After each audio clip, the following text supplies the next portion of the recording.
Not only you can use the 014 as percussive voices with short envelopes, there are two more ways to run it into continuous long sound, which is known as drone mode in the menu.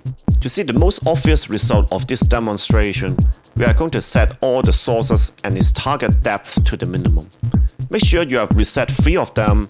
Please be noted that both sides of the depth knob are minimum by its design. And don't forget to turn down the decay.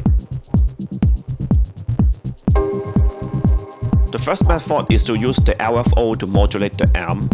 To do so, let's set the target to M and then set the depth to maximum, which is 12 o'clock.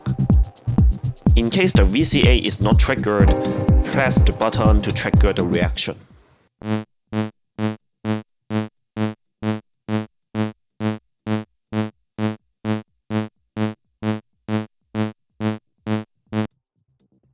The second method is to utilize the repeat function, and the parameters involve depth, mode, and decay.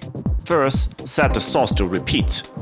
The depth knob of repeat represents the duration and how the repeat is going to last. The left side of the depth knob is a repeat envelope with audio fading out gradually. Turning it fully anti-clockwise means the repeat duration is at minimum, which is 0.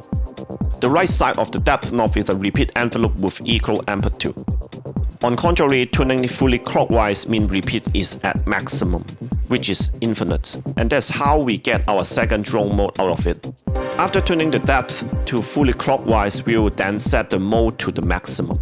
And to maximize the length of each repeat, we are going to set the decay to maximum. And finally, press the button to trigger the repeat.